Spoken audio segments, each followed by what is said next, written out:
आपको बता दें कि सनातन धर्म पर जिहादी वार के चलते इस बार अखाड़ा परिषद ने मांग की है कि मेला क्षेत्र में सिर्फ हिंदू ही दुकान लगा पाएंगे और गैर हिंदुओं का प्रवेश वर्जित रहेगा, जिस फैसले का विरोध भी लगातार हो रहा है। साथ ही अखाड़ा परिषद ने और भी कई अहम फैसले लिए हैं। इस रिपोर्ट के माध्यम से आपको पूरा घटनाक्रम दिखाएंगे।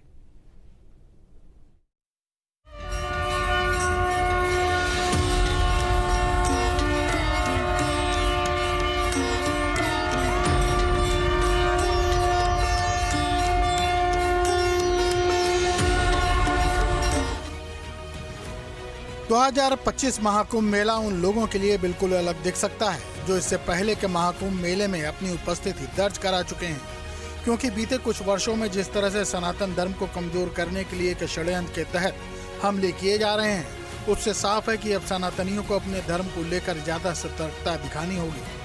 पिछले कुछ वर्षों में हमने थूक जिहाद जैसी साजिश को भी देखा है, तो फर्जी बाबाओं का फैलता जाल भी देखा है, और दोनों का मकसद धर्म को बदनाम करना है।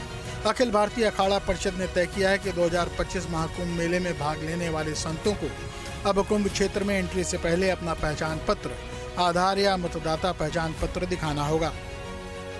अखिल भारतीय अखाड़ा परिषद ने यह कदम फर्जी बाबाओं के प्रवेश को रोकने के लिए उठाया है। अखाड़ा परिषद के अध्यक्ष महंत रविंद्र पुरी के मुताबिक सनातन धर्म को बदनाम करने वाली ताकत सक्रिय है। ऐसे में सनातन विरोधी ताकतों को दूर रखने के लिए कुंभ मेला प्रशासन का सहयोग करें। अखाड़ों को निर्देश दिया गया है कि वे कुंभ में फर्जी बाबाओं के प्रवेश पर नजर रखने के लिए जिला प्रशासन और कानूनी अधिकारियों को संबंधित संतों की एक लिस्ट भी दें। आपको बता दें कि जुलाई 2024 में भी अखाड़ा परिषद ने हाथरस में हुई भगदड़ के बाद धोखेबाज साधु संतों के खिलाफ कार्रवाई की अपील की थी।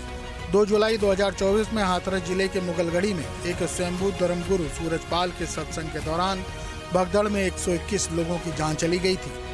आपको बता दें कि अखिल भारतीय अखाड़ा परिषद सभी 13 अखाड़ों की देखरेख करने वाला शासी निकाय है। इस बार महाकुंभ 13 जनवरी 2025 को प्रयागराज में गंगा, यमुना और पौराणिक सरस्वती नदियों के संगम पर शुरू होने वाला है। अखिल भारतीय अखाड़ा परिषद की चिंता यहीं खत्म नहीं होती। उनकी चिंता थूक जिहाद जैसी साजिशों को लेकर ज्यादा है। इसीलिए परिषद ने सरकार से मांग की है कि महाकुंभ में गैर सनातनी को फूड स्टॉल लगाने से प्रतिबंधित किया जाए। ये प्रस्ताव हाल की घटनाओं का नतीजा है, जिसमें जूस में मूत्र मिलाने और भोजन में थूकने जैसी घटनाएं सामने आई थी।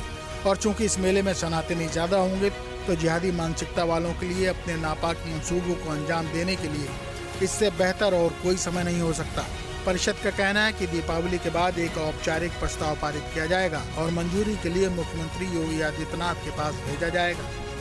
प्रयागराज में जनवरी 2025 में शुरू होने जा रहे कुंभ मेले में गैर हिंदुओं को दुकान न आवंटित करने की अखाड़ा परिषद की मांग पर मुस्लिम धर्मगुरुओं, मौलवियों ने नाराज़गी जताई है और उनका मानना है कि अखाड़ा परिषद का ये निर्णय कहीं ना कहीं भेद डालने वाला है और जिस तरह से अखाड़ा परिषद ने फैसला लिया है उसका असर देश भर में देखने को मिलेगा। हमारा पूरा स्टैंड है कि मेला क्षेत्र में कोई भी किसी भी गैर हिंदू की दुकान नहीं होगी, न परचून की दुकान होगी, न चाय की दुकान होगी, न होटल होगा। क्योंकि जहां भी चाय की दुकान होगी, होटल होगा, परचून की दुकान होगी, वहां ये थूक थूक के हमको खिलाएंगे। अब ये लोग खुद अपने उन लोगों को नहीं देख रहे हैं, ये हमें टारगेट करना चाहते हैं। मैं खुद इनकी निंदा करता हूं और बिल्कुल मेरा क्षेत्र में पूरा इनको हम बैन लगाएंगे। अखाड़ा परिषद के सख्त रवैये से मुस्लिम धर्मगुरुओं में भी नाराजगी देखी जा रही है। उन्होंने इस सोच को समाज को बांटने वाली सोच बताया है और कहा है कि कलियर में उर्स के दौरान कोई हिंदू दुकान लगाता है तो कोई मुसलमान उसे मना नहीं करता, फिर कुंभ के दौरान ऐसा प्रतिबंध क्यों? भाई ये कलियर का मेला है, यहाँ हिंदू दुकान लगाए कोई मुसलमान मना करेगा उसका, तुम यहाँ दुकान क्यों लगा रहा है? ये तो निहायत ही घटिया दर्जे की सोच है। हिंदुओं का अगर कोई मेला, मजहबी मेला है, मुसलमान वहाँ दुकान लगा रहा है तो इससे किसी को क्या तकलीफ हो?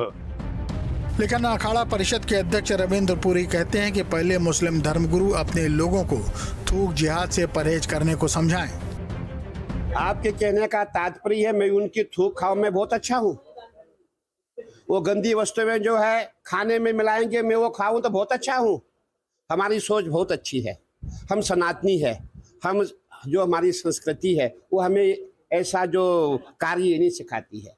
हमने हमेशा कहा सर्वे भवन्तु सुखिनः सर्वे सन्तु निरामया, परंतु इन लोगों ने हमें कभी हमको अपना नहीं माना। आप बताइए, मसूरी का किस्सा आपने सुना होगा, वहाँ चाय में थूक मिलाई जा रही है। आप देख लीजिए कि जो भी फल बिकता है उसमें क्या क्या नहीं ये मिला रहे हैं, जो मैं बोलना नहीं चाहता। आपने एक जात नहीं है, इनने लौ जात शुरू किया, लैंड जात शुरू किया, थूक जात शुरू किया। कौन सी कमी इन्होंने हमारे लिए छोड़ रखी है? मैं कहना चाहूंगा, इनके जो धर्म गुरु है, हमें टारगेट बनाने से पहले उन लोगों को समझाए ये आपके हित में अच्छा नहीं है, ये हमारे भाईचारे को समाप्त कर देगा। उन लोगों को समझाए जो ऐसा कार्य कर रहे हैं। सरकार से मांग करे कि जो व्यक्ति ऐसा कार्य कर रहा है उसके ऊपर सख्त से सख्त कार्रवाई की जाए, ताकि हमारा भाईचारा बंधा रहे। अब आप कहते हैं मुझसे वो लोग खफा है, क्यों भाई मैं तुम्हारी थूक खाऊंगा? मैं तुम्हारी थूक क्यों खाऊंगा? अखाड़ा परिषद इस बात पर भी पहले से विचार कर चुका है कि इस बार महाकुंभ में उर्दू नामों के इस्तेमाल से परहेज किया जाएगा। इसीलिए शाही और पेशवाई जैसे शब्दों को हटाकर सनातन धर्म में निहित शब्दों का इस्तेमाल किया जाएगा। अखाड़ा परिषद के अध्यक्ष रविंद्र पुरी के मुताबिक अंतिम मंजूरी के लिए प्रस्ताव को यूपी के सीएम योगी आदित्यनाथ के सामने रखा गया था, जिस पर विचार करने के लिए अखाड़ा परिषद आभारी है। शाही स्नान को राजसी स्नान और पेशवाई को छावनी प्रवेश जैसे हिंदी शब्दों में बदल दिया जाएगा। इतना ही नहीं, अखाड़ा परिषद की मांग है कि महाकुंभ में केवल सनातन धर्म के अनुयायियों, जिसमें नाई, बढ़ई, मोची, यहाँ तक कि ऑन ड्यूटी कर्मचारी भी शामिल हैं, उन्हीं की तैनाती होनी चाहिए। आपको बता दें कि इस बार महाकुंभ में प्रयागराज में 30 करोड़ लोगों के आने की उम्मीद है। पुलिस विभाग ने भी मेले में तैनाती के निर्देश जारी किए हैं कि शराब और मांस का सेवन करने वाले कर्मचारियों को मेले में ड्यूटी न दी जाए।